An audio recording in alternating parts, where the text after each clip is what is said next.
first thing I wanted to do is thank you again for reaching out to me. Absolutely. Because I find that, me as a podcaster, I get nervous sometimes to reach out to people. Yeah. So I wanted to start this conversation off with, where does that confidence come from just to reach out to someone you don't even know? Yeah. And just, shoot your shot, I guess. Absolutely. I guess not too long ago, I just started following like everybody in the Orange County area, whether it be like artists or videographers or interviewers or anything, just trying to like get connected.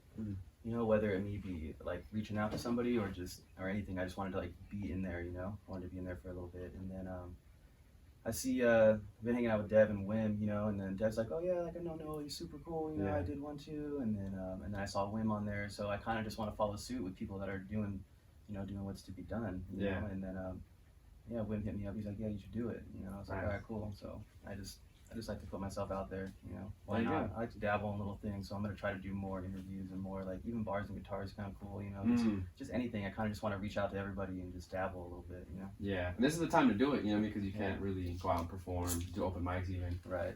So shout out to Wim, shout out to Devereaux for setting this up. For real.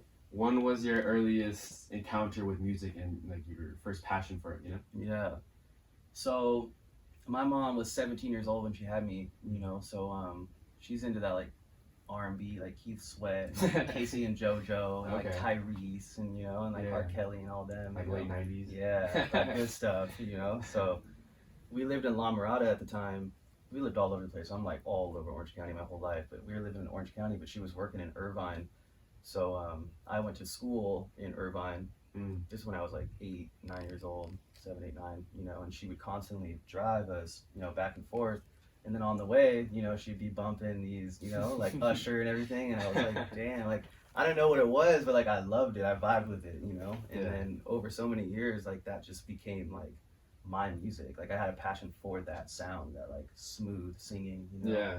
And that was like the beginning, And then I started listening to Eminem, Eminem's like, I'm like a little stan, bro. I love that guy, and he just put so much passion, and he can paint a picture, and it's just he articulates it so well, So I fell in love with that, and I knew like every sentence to his, all of his lyrics, and then I grew up, and then probably around 11 or 12 years old, I started writing poetry. I was always really good at writing, even in class, in school. Teachers would be like, hey, we're doing an essay, and everyone's like, oh, and I'm like, yeah, and I would always, and I would always kill it. Like I loved the essays and all that stuff, and then started writing poetry, and I felt like I was pretty good at it. And there was this, it's not around anymore, but there was poetry.com, right? And they had this contest with like 10,000 people in it, and I got 10th place. I was 12 years old, and I was like, damn. And then I slowly started figuring out, probably like 12, 13 years old, that writing to like music is just like poetry with music behind it, So I was like, all right, let's give it a shot. And I just could not for the life of me figure out how to write a beat. Like I didn't even realize that's what you're supposed to do. So I was just writing to it, but not on it. Okay. And then I met this guy. I used to work at Blockbuster, and this guy came in. You used to work at Blockbuster? Oh shit. Yeah. I'm sorry, that ages you. I'm sorry. Yeah, that's crazy. for sure. I'm 29 years old. Okay.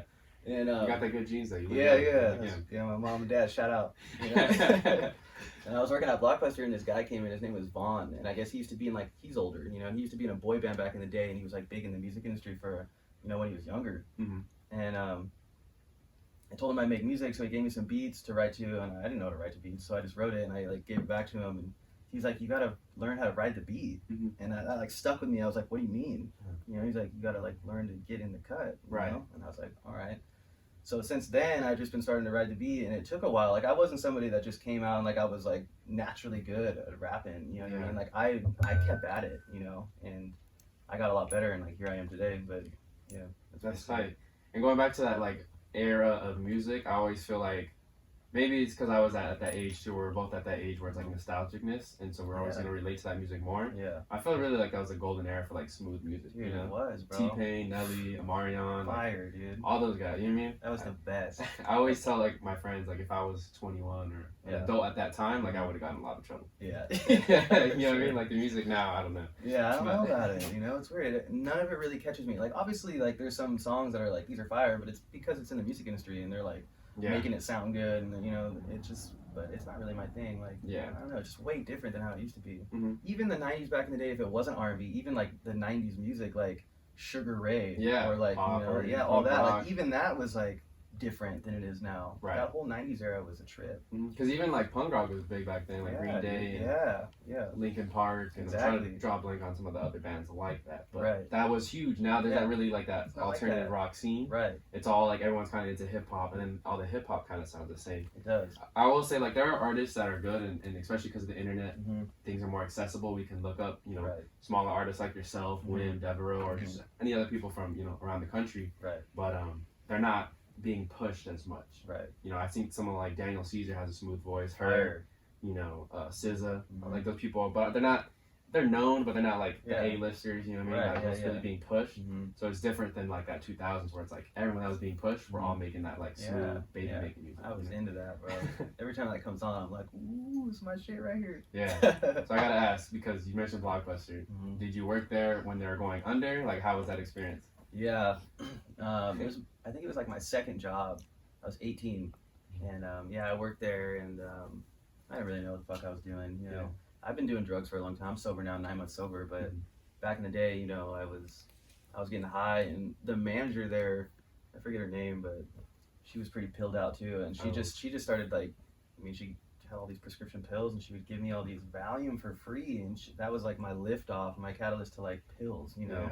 So I was coming to work on like all high on Valium all the time. It was all bad. And, you know, it was like the start of everything.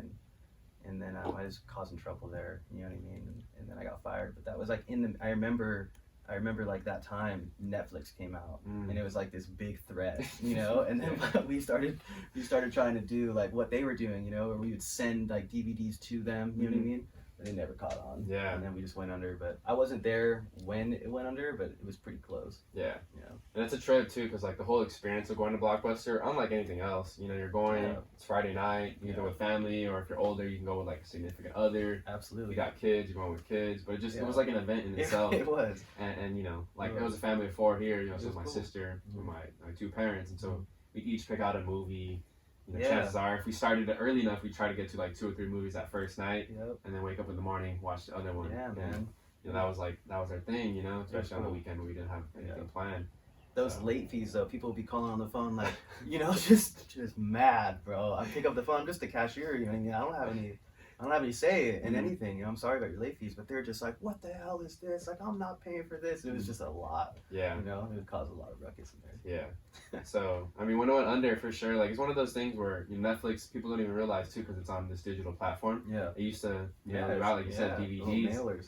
And, like, no one, I guess that's, like, sometimes the older generation not catching up with the times and trying to adapt as fast enough. Yeah. It sounds like Blockbuster did, though, from your angle, but... Yeah. It's just one of those things you never expected. Like, oh, Netflix mailing DVDs. Yeah, like, what the hell? That ain't the future. I still have one of their Blockbuster shirts, bro. Classic. Yeah? Yeah. If you hang on to that for like 60 years, that's gonna be worth a lot. So funny. It's so little. Yeah. There's actually a place in Stockton, like a little shopping plaza. They still have their Hollywood Video building. Wow. And they haven't taken down. Like, Hollywood Video. You know how it had like the different colors and it had the Hollywood Video? Yeah, yeah. Kind of like the Hollywood sign. It was, I remember we pulled up, it was like an ice cream spot in Stockton because I used to go to school in Sacramento. Yeah.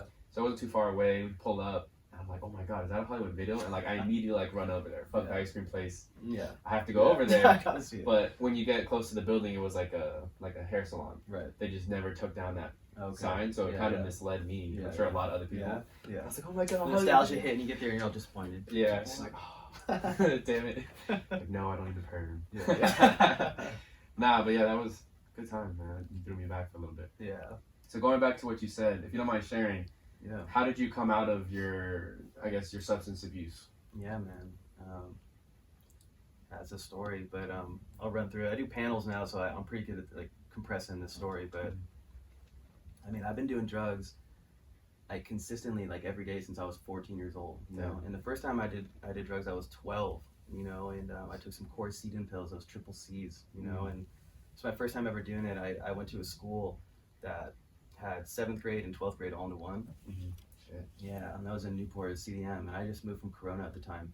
And I got there, and I was just trying to, you know, hang out with like older kids, trying to be cool, you know what I mean, trying to fit in. And these older kids were like, hey, we're doing triple C's. And I was like, I don't know what that is, but I'll just do it, you know? And I did it, and then I overdosed. I didn't really fuck with drugs after that until like 14. I started, you know, like running away from home and just like being just, I don't know, just running amok, I guess, you know. So I did drugs. I never really got into heroin or speed. It wasn't really my thing. It was more like the party drugs, you know, like, and then I started getting into pills like downers and everything, and that just progressed. And then I realized that like doing drugs wasn't really a good investment, you know what I mean? Because I'm like wasting all my money. So I decided like, hey, I'll just start selling drugs, and I'll buy in bulk and sell drugs, make money, and get high for free. I was like, this is great. And that like became an addiction in itself, you know?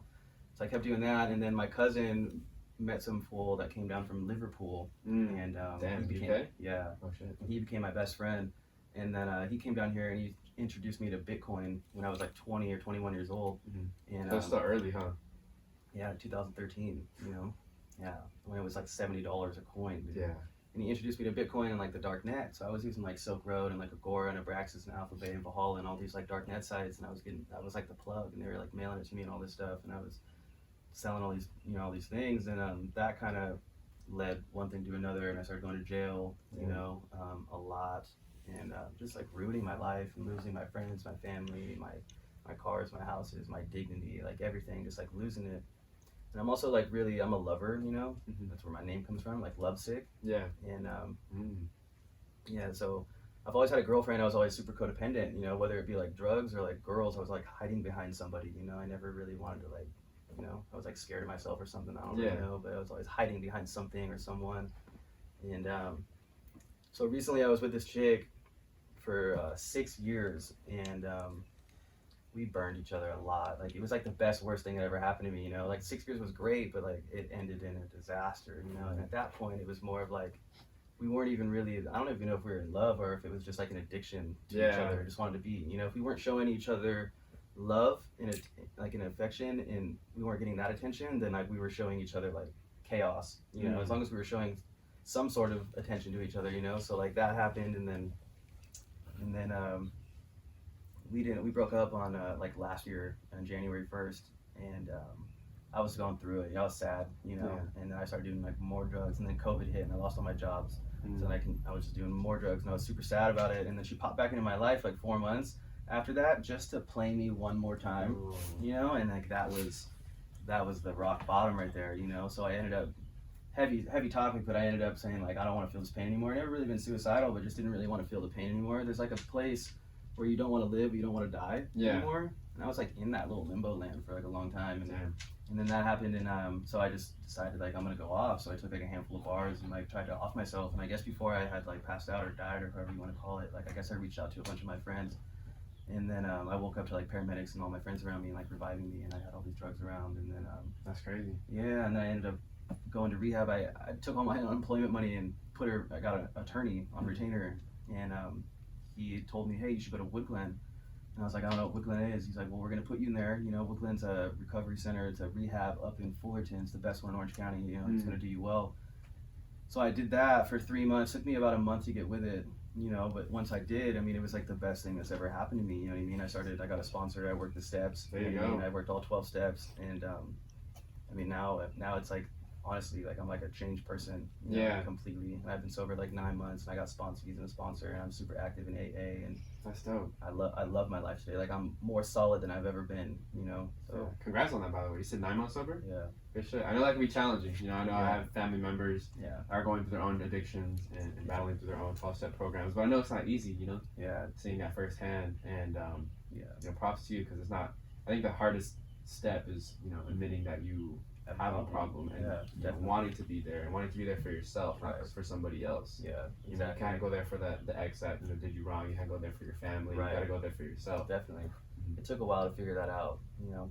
But the 12 steps, I mean, that's like the best. I mean, that changes you, you know. I recommend it to even people that aren't addicts, you know, because it's just, you're doing the homework on yourself, you know. Like I've always been like a spiritual person, and I feel like this was like the next step in spirituality, you know. Like, you know, like if you believe in God or whatever, but it like aligns you with God. It like puts your hand with God, and you know, and then the 4th step is you write out everybody that like ever fucked you over, you know what I mean? Like all these things like in, you know, in order, you know, and it kind of just like sheds all this baggage that you have from you, you know, and you kind of like move forward without this baggage, and you just start to develop an understanding of like who you are, and like all the patterns that you made, and like all these defects that you have, like I'm angry or manipulative or like all these things, and you start to be more mindful of it, and then you just don't act on it anymore. Yeah. You become like a new person, you know? Right. Yeah. Because I think a lot, and then what's cool about those programs, because I have my own 12-step program, just to throw it out there. Cool. You meet other people that are going through something similar. Absolutely. So I feel like that also helps as well. Yeah. Because no matter what 12-step program you're in, sometimes you feel like you're alone before you go in there. Right. And then when you have other people who've been there for whether it's 1 year, 12 years, 30 years, they can share something. They could, speak about one topic and that just relates with you. And you're like, well, Definitely. Okay. And you draw to that person, whether it's a sponsor or not. That whole program all the programs are based on like, hey, helping one another with their like own experiences. Exactly. So it's really cool, like you said, people who don't even have addictions are related to people who have addictions. And it's hard to like get that message across, because the 12 steps is so like, it's the program, they're like, oh, I don't need that, like that's for addicts, but it's like going through it, it's like, no, it's just like it's like doing the homework on yourself. You know what I mean? Like it's a self-help, like this is good, like it's good for you to like figure out all that, you know what I mean? But I think in Zamir, I was talking about it with Zamir from Orange Collective a couple episodes ago. He was talking about how like people are scared to work on themselves. They are, right? Absolutely. It's hard to look like in yourself in the mirror and be like, hey, this is wrong with me, and like you said, homework for yourself. Yeah. But people still think, not all people, but I think a majority of people are still very hesitant. Yeah. And afraid to admit that they have problems, and I still think like the stigma of like needing therapy or needing help is still seen as weak, especially like in men. You know what I mean? Yeah. Like especially like men older than our generation. Right. They're all fucked up now because it's like they held a bunch of shit in, and it's all catching up to them. Definitely. Like I believe that. The only reason people get high or anything is because like life really isn't satisfying enough sober to them. You know what I mean? Like that's what it is. But if it was like a struggle to stay sober, like I wouldn't do it. Like no one would. But like you work these steps, and my sponsor has this saying, and like, it stuck with me, bro. It's not really a saying, but it's like a lifestyle. But like every time, like ever since the beginning, like however, like every time you fuck someone over or someone fucked you over, you know what I mean? Like there's like a little piece of darkness that like gets smudged onto your heart. You know what I mean? Like after 29 years, your heart is like black, bro. It's like black. So like no wonder you wake up feeling like shit. You wake up like I'm inadequate, or I don't feel good, or I'm never gonna amount to anything, or like. And you do some shady shit because like you're struggling, you're stressed out, your heart is black, you know what I mean? So if you like do the homework on yourself and work on yourself, whether it's like 1% or 0.1% or 5% every day, like as long as you're moving forward, you know what I mean? Like there's like a little piece of darkness that's getting smudged off. Yeah. You know what I mean? And after so much time, like it opens up and there's some light that shines through, and you're like, I don't know what's going on, but like I feel better, I feel better, and you keep working on yourself, and then all of a sudden like you don't feel like shit anymore, you know? You said you spoke at panels. How does it feel to, I guess, share your own story among other people who are in programs like that? It feels really good. That's the 12th step, is like, trying to pass the message on, you know what I mean? And it's just the way to go, I feel like to be, like everybody wants to be valued, you know what I mean? Valued and appreciated and admired, and respected, and, and I feel like the only way to be valuable is to add value to people's lives, you know what I mean? So if I can add value to anyone who's struggling, like whether like doesn't matter what it is, if I say something and somebody picks up on it and it changes them, you know what I mean, that's value. You know what I mean? And that's important. And the only, we're always, as addicts and alcoholics, or just people in general, like we're real selfish. We're real selfish, and the reason why we're tripping on ourselves all the time and like we feel like shit all the time is because we're stuck in ourselves. You know what I mean? We're constantly just not helping anybody, tripping on me. Like I'm tripping out on this, but it's like, how selfish is that? So the only way to like help yourself is to get out of yourself and help somebody else, so I feel like panels are really important, to shed some light and some, on that type of thing. Changing perspective. For me, I find myself really, like when I'm struggling, I like to connect with nature and go on like a nice hike or go to a national park. That's something I really enjoy doing because it helps me understand, like you said, you get so trapped in yourself, right? And then I think you realize when you're in like a nature spot, for me at least, you're not the center of the universe, right? Like your problems are honestly like minuscule on the whole like grand scheme of things. Totally. I mean, like, and just like anyone who's alive right now, like not to sound fucked up, but we're so minuscule. Right. Like our 80, 90 years, however long we live, on the grand scheme of just this planet, is that cosmic calendar, bro. That cosmic calendar, we're like December 29th. Tiny little dot. Yeah, it's like nothing. So it's I don't know. It's all about perspective, and I think I've noticed, like people in the city, we live in a very urbanized area, so it's just such a fast, slow-paced society, and we don't have time to reflect on where we are in the universe. We can't see the stars at night because of smog or the overcast or whatever, and we lose perspective of like where we are in the universe. And I really like going to Joshua Tree and just tripping off the stars at night. Yeah, man. Because it's badass up there. Yeah, you realize it's like 3D too. Like the stars aren't just straight up. There's like stars that way, and it's just complete dark, and you're like, wow. Perspective is everything, man. You know what I mean? Like that's a big thing too that I learned in the program. You know, it's like it's not really like a good situation or a bad situation. It's just a situation. You know, and like it's your perspective and how you handle that. You know, I mean, I believe in God. You know, and I just feel like all situations are situations presented by God. You know, and like that third step is basically says, you know, I just do whatever's to be done that's in front of me, and however that turns out, that's God's will. You know, and like what a relief. You know what I mean? Because I've been trying to figure things out on my own for so long and try to like manipulate this situation for this to happen, and it's exhausting. You know what I mean? So if you just realize that like everything is just presented from God, not as a good situation or a bad situation, it just is, and you just kind of take it for what it is. You know, you'd be surprised how many like doors open when you stop resisting, you know, and you kind of just go with the flow. Whether you think it's a bad situation or not, if you just go with it, I mean, maybe that's like what's supposed to happen, and some things are, you know, it just unfolds that way. And even something bad does happen, it's like you live and learn. You can't change the past. Builds character. Who you are. You That's true. So how does the music go on pause when you're going through this dark period last year in 2020, or how does that affect your music career? No, so I'm one of those people that can only rap about what I'm going through. You know what I mean? Like I can't make shit up, or like there's no facade. That's just not me. Like sometimes I wish I could, you know, but like I can't. So anything that I'm going through, I'm gonna talk about it, you know. And I know that chick I was with, you know, like that was just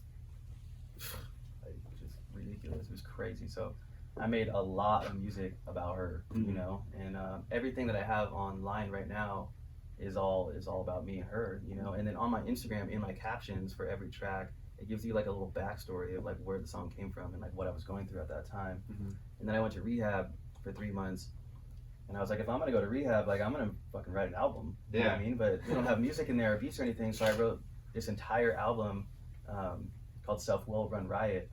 And I just don't have any beats for it at the moment. I'm looking for beats, but I have everything written out, and it's like the last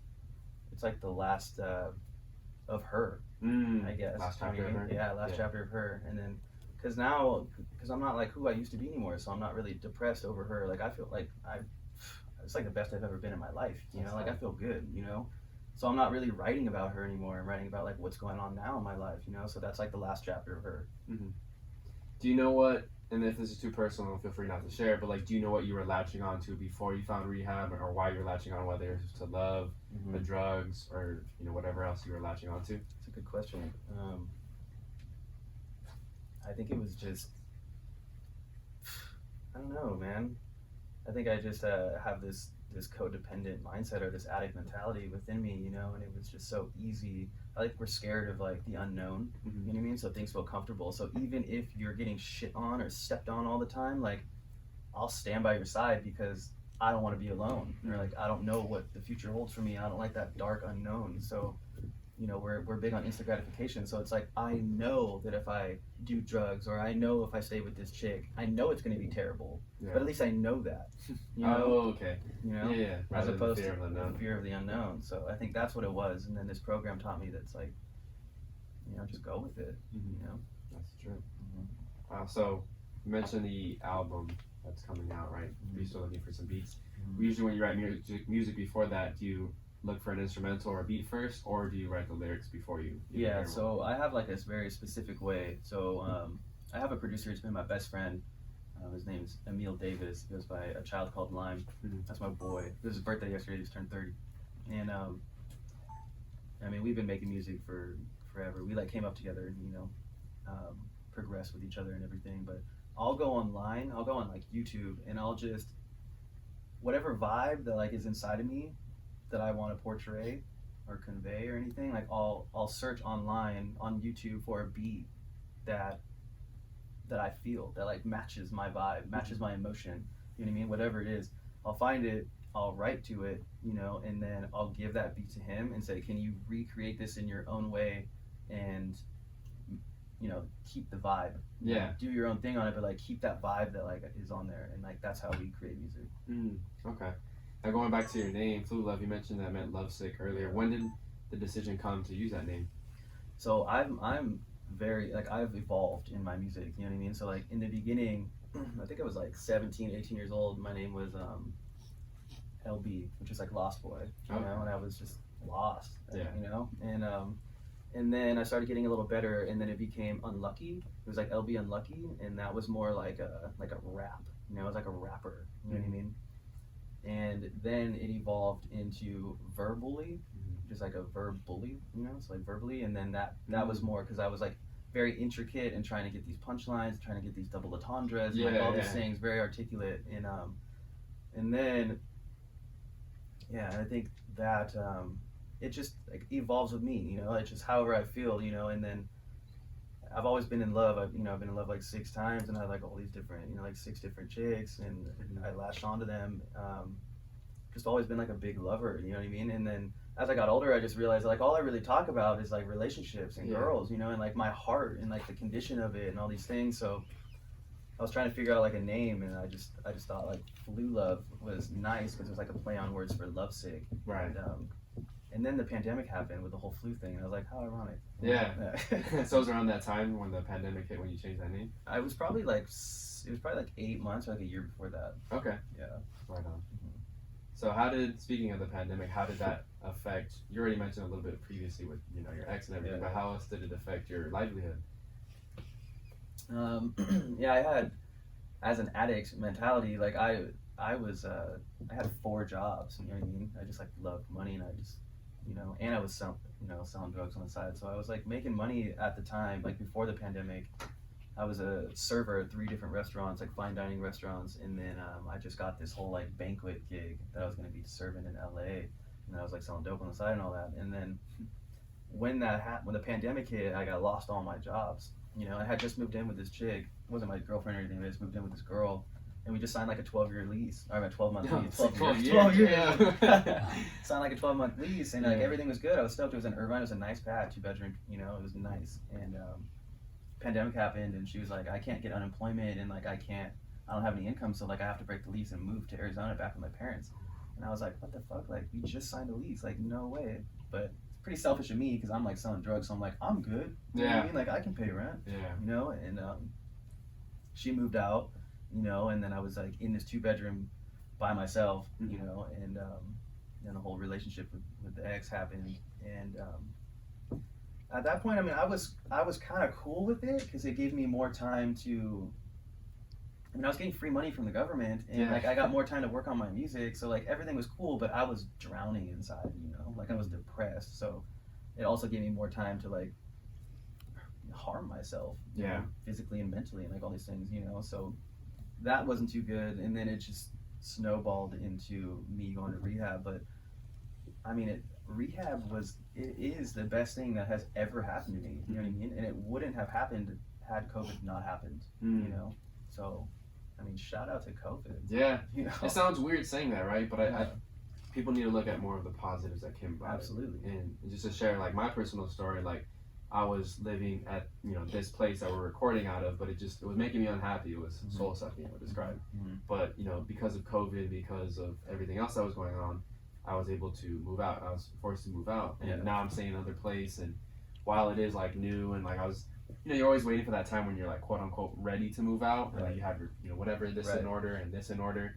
Sometimes you just gotta like take that leap of faith and just you know, fuck it, you know, go for it. You have to. And you know, you live and learn on the fly. Yeah. And because of COVID, like I got to experience that. Yeah. If it hadn't been for COVID, I don't know. I might have been, you know, still staying here, staying in this unhealthy, you know, I want to say relationship, with this unhealthy household, and you know, it would have damaged my spirit more. Who knows where it would have taken me? Yeah. But there's a lot of positives I want to say, and just even connecting with people like musically. I know like the interviews in person stopped for a little bit, but because of social media and the presence that people were constantly putting on there, I know I was able to connect with a lot of different people in Orange County, artists, other podcasts, you know, clothing brand designers, everybody, and it's been super fun. You know, like I'm trying to make the most of it, and even now it's, you know, kind of, I won't say it's over, obviously, it might still be here for a while, but I don't know, just learning to adapt with it, but taking the positives out of it. Perspective, you know. I was, you know, I had like 3 or 4 serving jobs, you know, and it was a lot of work, bro. It's a lot of work. It's a lot of walking, you know. I was exhausted, bro. You know, back and forth from all these different jobs, and it really wasn't what I wanted to do, but it was like paying the bills, you know. And but then COVID happened, and then I went to rehab and I got out, and then I met some guy in rehab who's like a serial entrepreneur, I guess you can call him, and he owns a couple businesses, and he has a girlfriend who also has a business as well. And I said, hey, if you need any help, like I'm pretty good with social media, you know. And he's like, all right, you're hired, you know. So I got 2 jobs out of that rehab, essentially, from this guy, and like now I'm doing social media and digital marketing, which is like way more up my alley than serving. You know? So, I mean, COVID, it's what's up. Shout out to COVID, right? Shout out to COVID. It sounds weird, but you know, as time passes on, people will see more like the positives, and I think. Even on a grander scheme of things, people, whether it's talking about reforming the police, the education system, and paying more attention to government and politics, it's all, I think it's all benefiting us as a society. You know, and you just gotta, like you said, take that perspective. So I noticed too in a lot of your images or the artwork that you use for your photos, it's all like in that Polaroid format. What was the inspiration behind that? I like simplicity, but I also like consistency at the same time, you know? So, I mean, I'm a big fan of Russ, you know what I mean? And Russ is just, all of his album art is just very, very simple. You know, and then I caught on to Wim, and Wim does the emojis, and I was like, damn, these fuckers are doing the same thing, you know? And I was trying to figure out my own way, and I was like, all right, you know? So I just went with the Polaroid. And I'm big on sunsets, you know, like not necessarily when the sun is setting, but like when the sun has set and like all those colors come out. Like that's like beautiful to me, you know. Like I don't even know how to describe it. Like that's my shit. You know? So I have thousands of photos that I've taken of like the sunset, you know. So I just put each of my photos in a Polaroid, and then I kind of just sign it with like a heart, you know. That's kind of like my little logo is the heart, and like each one is different, you know. It's not just like, you know, I put it on, I like sign it essentially, you know, so that's like my little stamp. Hell yeah. Alright, so you mentioned Russ as another inspiration of yours, artist-wise. Love Russ. Who are some other people, or let's stick with Russ, what do you love most about Russ? Russ is, I mean, it's smooth, you know what I mean? And it's like happy, he's got like happy music, but sometimes he has that like, bitter vibe as well when he doesn't sing too much, when he kind of raps. So he's very multifaceted, you know, and I like that he's self-sufficient, you know. He doesn't really rely on anybody. Like that's nice. And I like that he just doesn't talk about the normal things that we hear about music, you know what I mean? He's got like some shit to say, you know what I mean? He's confident, you know. He's an entrepreneur, you know what I mean? He's writing books, you know what I mean? He owns like apartment complexes, you know what I mean? He's a straight up entrepreneur, you know. He's got a business mindset, you know. So even if he didn't make music, he would be all right, you know what I mean? And that's kind of like where I'm at too. It's like, yeah, I love making music, and I've been making music for like 12 years, you know. But in my 20s, and I kind of blew by him with like the whole drug thing. I mean, I had a lot of fun. I wouldn't really change it, but at the same time, like I tried to get signed and I tried to do things, you know, in music in my 20s. But now that I'm like, I'll be 30 this year, you know, and it's not really like my main focus is to like try to get big or try to get famous or like be a rock star or a pop star or anything. It's like I like business, and I do, you know, and that's probably why I sold drugs for so long too. Like I like the business aspect of it, you know. So I'm like buying a house pretty soon, you know, but I'm not going to live in it. I'm going to rent it out. You know what I mean? Yeah, so I'm going to start doing that and start, you know, selling houses and stuff. And like I'm trying to start this like cryptocurrency consulting company. You know what I mean? You know, so I like business, you know, and like that's my thing. And music just allows me to get everything that's inside of me out. It's like a journal, you know. And if people dig it and they like it, then like that's great. You know, I'm into that. Like that's what it's there for. Half of it's for me, and half of it's like, well, I like to help people, you know what I mean? And I like to relate to people. You know, I'm a very personable person, and I just want to get my stuff out, and if they relate to it, then that's cool. So if it picks up, then cool, but if it doesn't, like, it's more for me, you know, and I'm just I need to make music, and like, you know, if I'm gonna get a chick or like a wife or, you know, have a kid or like help my mom, like, I can't just put all my eggs in one basket and be like, I hope this takes off, you know, and like, some people do that, and like, by all means, go for it, you know, but like, I gotta have like a strategy. Yeah, you know, you can lose big like that too. You can. Think about like the 2008 recession. A lot of you know, families weren't set off in other ventures, and so when their one main source of income fell through, it was like, oh shit, like devastating. You know? Yeah, and especially being in this day and age, there's like so many ways to make money. You know what I mean? Especially with like the whole digital era and like online and like the digital marketing. There's so many different ways to make money. You know what I mean? Even like trading cryptocurrency or trading stocks or trading options, you know, or just there's a lot of ways. And like I like making money, but I also like the dynamic and the mechanism behind like making money. You know, it's like a hustle, and like it like fuels me. I like that. So I just like to dabble in a lot of different things. Did you have any early entrepreneurial experiences as a kid, whether it's like selling sandwiches or chips at school or anything? I don't know. That's a good question. I don't think so, but my mom met my stepdad when I was 8, and he's like a big time business guy. Okay. You know what I mean? So even if I didn't pay attention to what he was doing, I mean, he was making a lot of money and doing big business shit, and like that was like in the back of my mind all the time, you know? Okay. Yeah. Now you mentioned cryptocurrency a few different times. Yeah. What do you see, I guess, as far as like in your opinion, what do you see as the future for cryptocurrency? I'm big on cryptocurrency, bro. Like, that's my thing, you know. I got introduced to it in 2013 from a guy from Liverpool, and I didn't know. It's like I knew that it was going up like all the time because it always was, you know. But I was more into like, oh, I can buy drugs online from like Germany and have it sent here. You know what I mean? Like that was what I was into. I was like, this is badass, you know. But if I would have, I mean, I was buying thousands and thousands of dollars worth of Bitcoin every single month to fuel my drug dealing addiction. But if I didn't buy drugs with those and I saved my Bitcoin, I mean, I have like over $880 million, you know, which is insane, you know. And while I was doing that, I wanted to, you know, I need to know, like I like to know things. So it took me a long time, but like I figured out the ins and outs of Bitcoin. Like I know, I can tell you all about blockchain technology and how it works and like all this stuff, you know. And I was writing a book on it, and like that's the company that I'm trying to start now. It took a while, but I was writing a book on it, and I was like getting everything ready, and then I got busted by the feds. You know what I mean? Shit. And the feds took all my shit. They took all my external hard drives, my computers, my phones, everything. And I can't get it back. Just can't. So, is it because what you were talking about was they don't want that released in public? No. It's because I just had like a lot of cryptocurrency, and they think it was drug money, so they just took it. You know? So I can't really get it back.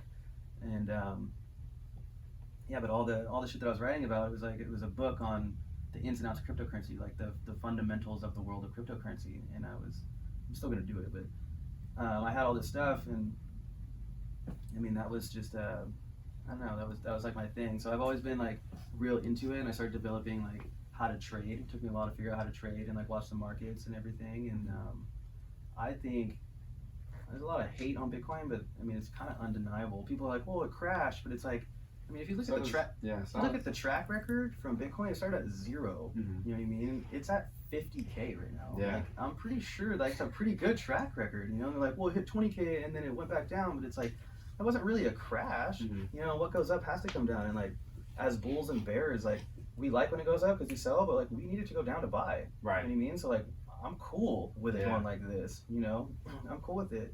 And like, you know, every so often, I mean, it's like every 10 minutes, I guess, but like more Bitcoins. The thing about Bitcoin is like, unlike the federal government and like the Federal Reserve and everything, I mean, they have infinite supplies of money. You know what I mean? They keep printing money, you know, and that's why it's all inflated and the dollar's worth nothing, you know? They just keep printing it and printing it and printing it. It has no value.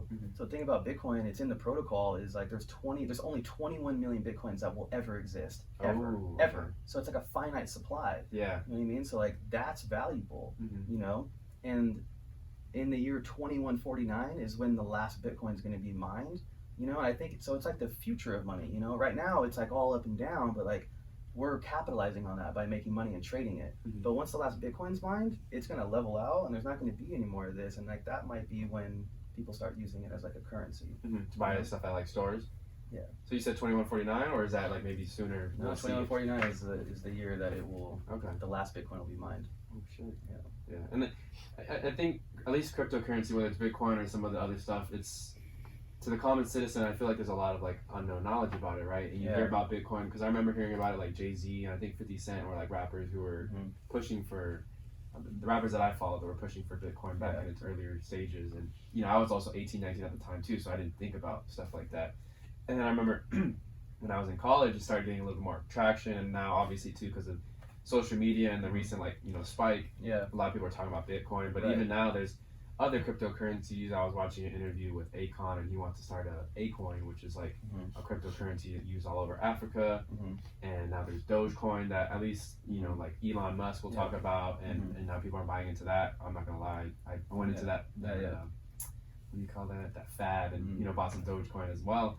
But it's just one of those things where I still don't technically understand it, and but I know there's this was the first year an NFL player asked to get paid half of his yearly salary off of Bitcoin. Smart. And I was like, wow, that's dope. Like, this is going to be something that definitely comes into our society more and more. There's always like in every boom, I guess, like the economic boom or the internet boom or the real estate boom, there's always like three booms, and it's like in each boom there's like three aspects of it. And there's like the pioneer stage, when people get in at like fractions of a cent, and those are the people that make the most money, right? And then time goes by, and then there's the smart money that gets involved, like the investors and the banks, and that's like the smart money. It's like the second part of it, and then the third part is like when society and individuals start getting involved, and like that's like the last boom. So we hit the pioneer stage of cryptocurrency and Bitcoin. We hit the smart money.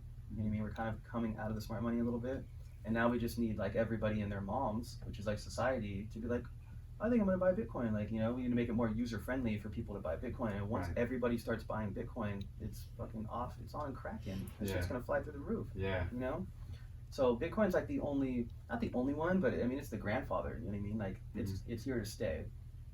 There's other ones like Ethereum and Cardano and Ripple and all these different things. You know what I mean? And like, they could be here to stay as well. But like, one thing I know for sure is Bitcoin's going to be here to stay. So like, all the other ones, like, maybe, and then there's like the ones that won't be here to stay, but people are making money off. Yeah, so.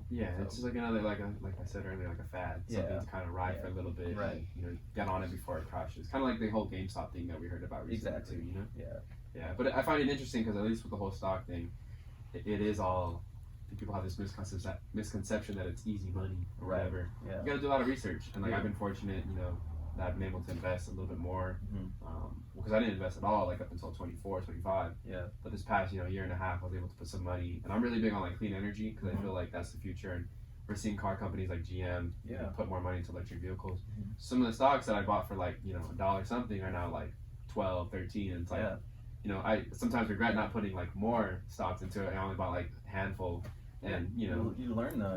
You make some money off of it, but like if I put like $200 in that, not like damn. Yeah, definitely. Yeah, so it gets sad sometimes to think about. So sometimes I just can't think about it. Like the whole Bitcoin thing, I have so much Bitcoin that like the feds have. Yeah. You know what I mean, it's like my Bitcoin that they have that I'll never get back, and it's like only just. So what happens to that Bitcoin? Does it just stay locked up, or does it go out back to the market? People can buy it. It stays on a little drive that they have of mine, and then fucking who knows, dude? Who knows what goes on with it? But like that was back with the ICO stage, kind of like IPOs. There's ICOs, like initial coin offerings, and that's when that was like a whole fad too. And like they banned that in the U.S. now because people were just creating cryptocurrencies, just creating them, and writing a white paper which describes what it is, making it look all fancy like a diamond, like it's gonna do this, like we'll do this and this and this, and everyone's like, oh my god, it's like the new coin, like I need to put money in it. So people are making like hundreds of millions of dollars in a day. You know what I mean? But it was a scam. Yeah. It was like the best scam ever. You know what I mean? So like that's what a lot of those little cryptocurrencies are still. Shit. But now they're they go up and down. So it's like a pump and dump. You know what I mean? They pump it up and then they sell it and then that's it. So I have a lot of money in a lot of different cryptocurrencies. Like a lot. And they have it all now. So, That's crazy, man. It sucks. You need to fight to get that back. I know, bro. I know. Make some music about it. I know. Talking about like the feds got my Bitcoin. For real. Free my Bitcoin. Start a hashtag or something. Free my Bitcoin. For real. All right. Well, sounds like you have a lot of other interests outside of music. Yeah. Especially business-wise too. Is there anything else you see yourself doing in the future? I just want to get better with like the whole digital marketing thing. I think like, it's like a good niche to have, especially if I want to work remotely and then also like make music on the side. Like I want to do something that doesn't take up all my time. So I feel like Google ads and Facebook campaigns and mail marketing and SMS marketing, like these are all, these are good niches to get into. It's like a whole digital marketing thing. You can work remote with all these different businesses by yourself, it's getting paid for it. So, and it's only going up. It's a new market, it's social media. It's just constantly growing, it's pretty new. Yeah. So I'm just trying to stay in that lane and just kind of do that. And then, I want to start some businesses up, but when it happens, it happens. Mm-hmm. I love making music. I mean, it's my thing, you know. So I'm gonna be staying with that forever, regardless of if it picks up or not. You know. Do you feel like what you're learning from the digital marketing you can apply to your own tactics as far as promoting your music? Absolutely. That's one of the reasons why like I wanted to get into it. Mm-hmm. You know, yeah, there's a lot that can come out of that. Learn the ins and outs and everything. Yeah, promotion, you know, with Google Ads and everything, and music and SEO, and having funneling into one spot, and like having, you know, it's just a lot that goes with it, and it's like a great way to promote yourself. Okay. Musically, so. Yeah. What would you say like the biggest common misconception of digital marketing and how people can use it to promote their businesses, whether they're musicians or just they have a local lawnmower company or whatever? Mm-hmm. What's the biggest misconception that people have with it? I don't really know what the misconception is. I don't know. I don't think I've really like. Or if you were to like tell one thing to each person that you know about digital marketing and why it's special. Right. What would be like the selling point? Yeah, I feel like it's the new age. You know what I mean? So everything's like digital. It's the digital era. You know, so promotion is mainly online. You know, and like ads are running online now. You know, so if you can get the reach online compared to like calling somebody, you know, because a lot of the times when you call people, they're not going to answer the phone, or it says scam risk or anything, you know. And then word of mouth is cool, but like even like little flyers, you can only get so far. And I feel like you can reach the entire world on digital markets. You know what I mean? With digital marketing, and even if you have a little lawnmowing company, you know, I mean, you just put an ad on Google, you know, for Google Ads, and it comes up first, you know, and as long as it's eye catching, you know what I mean, people are going to click on it, you know, and like it's a good return regardless. Yeah. You know? Yeah, it kind of reminds me of like a digital newspaper. I still remember my parents were big on newspapers and supporting the Orange County Register. So, you know, every time you would flip a page, there'd be a lot of articles on sports, articles on the community, but then there'd be like a little ad in the corner. And I think that's what like more and more what our web pages are starting to look like. Definitely. Yeah. And I think even if it's not like a tangible product that you're selling, like even if it's like a service or even like music, you know what I mean? Like promoting online, because there's so much more than just like where you live, you know? Like maybe for music, like if my niche, like if my fan base isn't necessarily in Orange County or in LA, then like I'll post an ad to run in Germany. Yeah. You know what I mean? And like maybe they're feeling me. You know what I mean? Okay. So it's just you gotta dabble in different areas, figure out like where your fan base is. Have you seen your music pop off anywhere else other than your community? Yeah, Germany and Germany and like Canada right now. Popping off over there. Okay. Yeah, but I do Instagram promotions over there, so I'm getting a lot of love from over there. Nice. Every now and then I'll look at my statistics from like when I upload and everything, and I notice I have like a consistent listenership from Brazil, Turkey, and I forgot the other country, but I don't know. I definitely should consider running maybe more ads off to like get you up on some stuff like that. Definitely. I don't really understand the whole digital marketing space, but I know that'll help. I just like to zone in and figure things out. You know? I have to. It's like, I don't know why. Maybe it's an ego thing, but I just want to know everything about it. I feel that. So. Okay. Yeah. So you mentioned it earlier too, before we started recording, that there's a lot of artists in Orange County. How do you, as an artist, when you're introducing yourself to someone new, how do you stick out from the crowd, whether it's with your art or just the way you carry yourself? Yeah, I feel like I'm like a humble rapper. You know what I mean? Like, I don't introduce myself. Like, I came in and I introduced myself to her as Justin. You know what I mean? Like. And even Shanti, shout out to Shanti, she's rad, but Shanti's like, every time we go out, I'll introduce myself as Justin, and she's like, you need to stop doing that. Yeah. Start introducing yourself as Fluluv. And I'm like, okay. But I don't really do that. I kind of just stay in the background, and I just kind of have this hidden talent, and like, if it comes about, like, I'll let it out, and I think that kind of like a little bit separates me, because I'm not so abrasive about it, like, yeah, I rap, or I do this, or like, I kind of just like fly through the radar real quick, and then like if somebody wants to make a track, then I'll just like lay fire on it, and I feel like I have a different style too. I don't really know how to describe it. Some people would say like The Weeknd, Young Pinch, but like I've evolved so much. Like the shit that I have, I was in like a little group with this other guy, and it's on Spotify. I don't really have any followers, but it's called Love Me Not, and that's like before I became Fluluv, and it's like emo rap, but like hard alternative emo rap with like electric guitar, and I'm like raspy, almost like, so I have so many different vibes, so I can like get on any beat, it just depends on like what beat it is and how I'm gonna do it, but I feel like I'm very diverse too, so I just fit the beat anytime, you know, and I don't know, just different. You know? It's like I like my style, you know. Yellow Wolf was like a big fan. I got into fast rap for like a long time, and like Yellow Wolf taught me how to like rap fast, you know. So speaking of Orange County, I know you are tight with Win and Devereaux. Who are some other artists that you've seen in Orange County that are, you know, really like their sound? I fuck with Pretty Pace. You know what I mean? I don't listen to him a lot, but like every song that he puts out is fire. Yeah. You know, and his work ethic is unmatched as well. You know, and he's got a good manager. You know what I mean? And he's got the whole visual aesthetic going on, and he just stays with it. You know, so like I respect him a lot.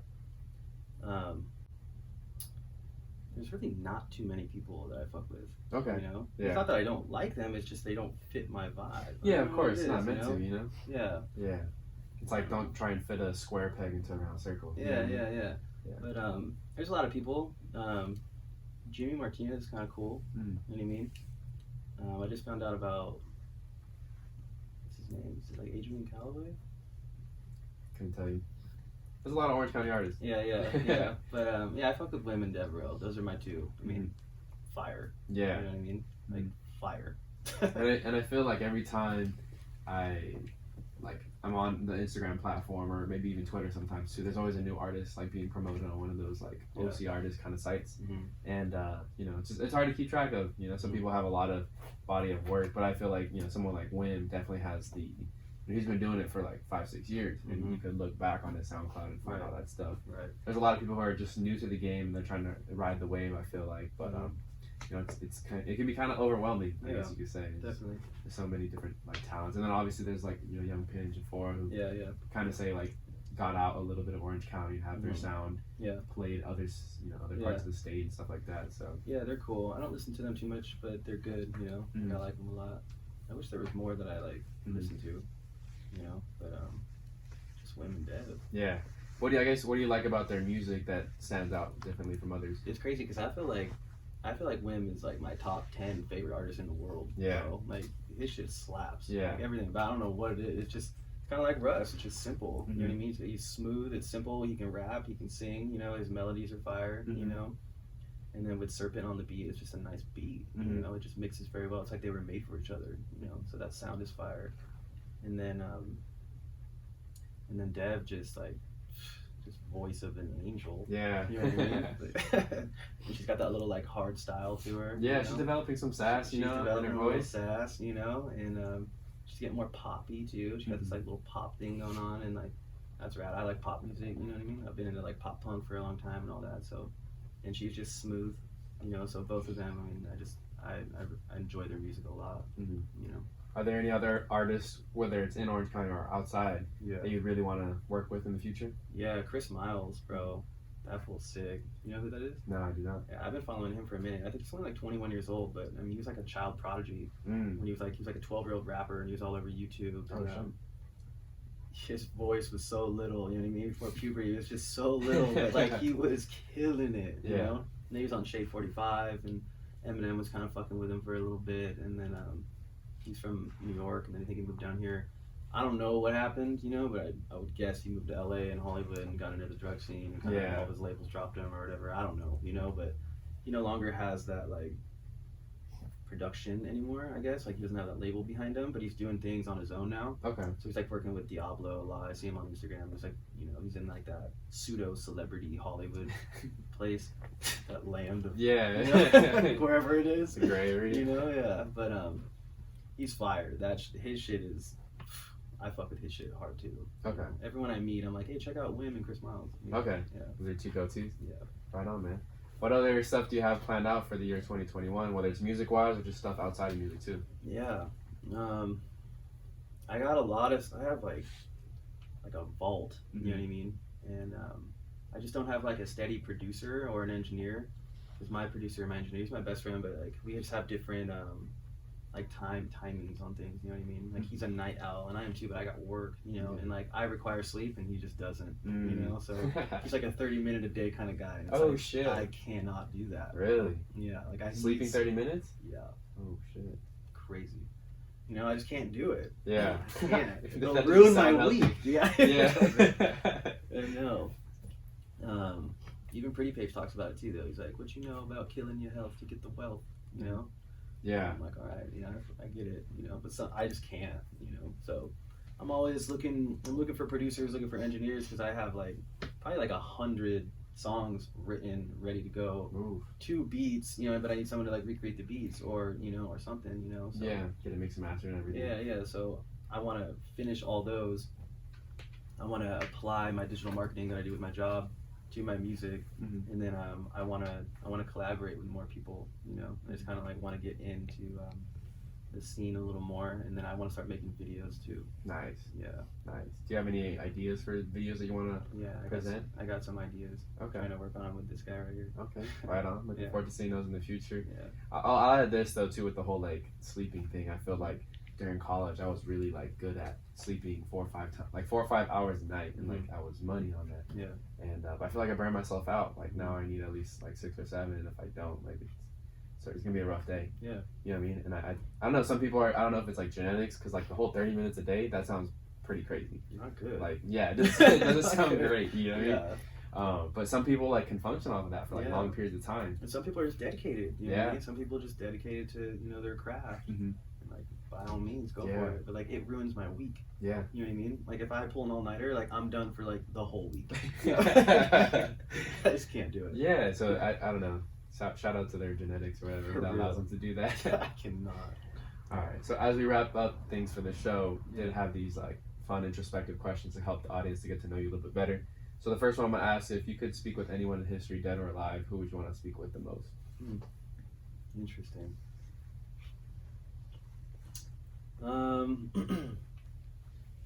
Yeah, that's a question. I mean, alive, probably M, just because he's like a big inspiration of mine, you know, and I'd like to see his routine of how he creates, you know. That would be cool. And then dead, probably God. Yeah. You know. Okay. I would like to have some conversations with him, bro. There you go. What is your because everyone has their own deception of God, right? And I think a lot of like mainstream society is this older white gentleman with gray hair. But like, if you had to put a face to God, what would it be? So the whole face to God, I think when people think of like, you know, the dude with the beard and long hair, I mean, I think that's just Jesus. You know, like that's my perspective on it. I think that's just Jesus. And to me, God is like everything. You know what I mean? God is, I mean, at a subatomic level, like everything in the world, when you break it down at a subatomic level, is energy. You know what I mean? This table's energy, like my clothes, my thoughts, my words, like everything is energy. You know what I mean? And it's all connected. You know, like everything is connected through energy. So I feel like everybody thinks we have like individual souls, you know what I mean? But it's really just like one soul, but like we have more like matter conglomerated into one spot. So it seems like, you know, we're like individuals, but it's really just, we're all connected. It's all just a connective, collective energy, you know? So I feel like God is just this, he's everything. Yeah. Just everything. Omnipresent, omnipotent, you know, like everything. And I feel like we all, since we're all connected, like we are God in a sense, you know, but not a lot of people believe that we are, or even like want to believe it, you know. So Jesus, I believe in Jesus too, you know. I'm not like a Christian or anything, but I think he was like a great teacher, you know, and like a super dope hippie. Yeah. You know what I mean? He like believed that like he was the son of Christ, like without a doubt. Yeah. He just believed it. And like your mind's super powerful. So if you believe in something, you know what I mean? Like that's what it is, you know. Not a lot of people can believe that much to think that like, you know, nobody wants to walk that footstep either. Right. I don't want to walk in those footsteps. So I just believe God is like everything. Okay. You know? All right, one more follow up off of that. Do you feel like you were something in a past life? Because just to like relate to my experience, I feel like every time I'm in a deeply forest area, and it doesn't have to be like super green and everything, it could be like, you know, one of those dead forests. But I always feel like I'm nervous and I'm in fight or flight mode, which makes me think like, hey, I was like a squirrel back in the day, or in a past life, if that makes sense, because I have to be on edge. Yeah. Do you ever feel like something like that similar? Yeah, I'm big on reincarnation. I believe that's like a real thing, without a doubt. And Because like to think that like this is all there is, like just this one, like on the cosmic calendar, like when the universe was created, to think that like this is it, this is the only life, like just doesn't make sense. Yeah. You know, like it's so eternal. Like life is eternal. Mm-hmm. You know, I don't know if people understand the concept of eternal. You know what I mean? But like, there's no way that this is it. Yeah. You know, so I believe in reincarnation like thousands and thousands of times. You know, and that nostalgia that you're talking about. Yeah, and I don't know. I think I'm not really sure what mine was because I'm pretty sure there's like thousands of times. Yeah, of course. Know, but when I used to smoke DMT, mm-hmm. I was a big DMT guy. When I would smoke DMT, I would always go into this like Aztec, Egyptian realm all the time. And like when I was there, I felt like I had been there before. Like it was like a past life, you know. And so maybe something with like a pharaoh or something like that, some Egyptian vibes. That'd be tight. Yeah. Hell yeah. So I think. Okay. Mm-hmm. All right, moving on to the next question. If you're stranded on an island but food and water are provided, what are 3 things you'd like to bring to help pass the time? Music, something to write with, and then I'd like to have a girl there. Okay. All right. Fair enough. You can do that. I think that's it. Yeah. Okay, sounds good. If you could have any toppings on a pizza, what would they be?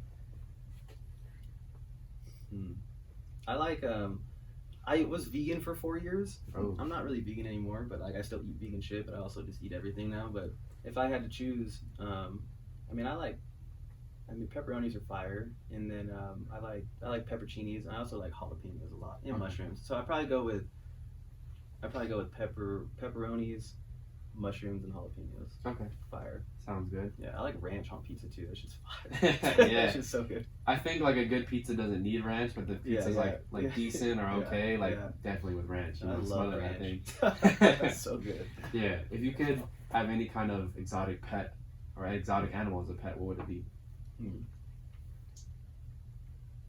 Interesting. I have no idea, bro. No? Okay. Or like, if you could be reincarnated, to go back to that. Someone just asked me too at this party that I was at, like, you know, what's your favorite animal? And I don't know why it's so hard for me, but like, I don't know. I love animals, like all of them, you know? I'm cool with all of them. Okay. You know? So I wouldn't mind, like, whatever you want to put me in, like, I'm cool. So like ladybug to bird to anything? Anything, bro. Right. Like, they're all unique in their own way, and I'm down to, like, live that life for a little bit, you know? Okay, sounds good. You know what I mean? Like, whatever. Yeah. Birds are cool, though. You know, like an eagle is cool. Just fucking the king, you know? They're all cool. Yeah. I love them all. You know, like a lion king in the jungle, bears all big, you know? Fucking eagles flying around, like, they're all dope. I'm cool with all of them. I really fuck with like crocodiles and alligators. And I remember getting asked this question when I was a kid, and it's always been that answer, just because like they've been one of the oldest, longest living species on this planet. You know what I mean? Definitely. Like they haven't changed a whole lot from the dinosaur age, right? Prehistoric times. And they're still kicking it around. You got you know? History, bro. Yeah, that's crazy. You know? History. Yeah, that's rad. And then last question: if you could give any advice to your younger self, what would it be?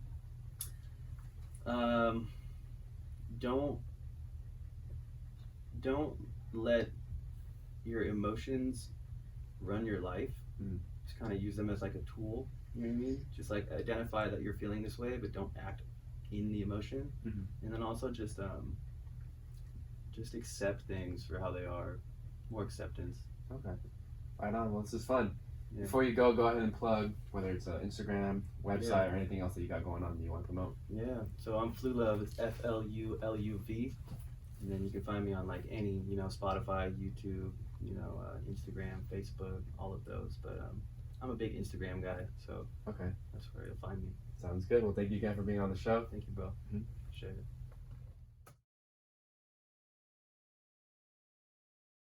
it.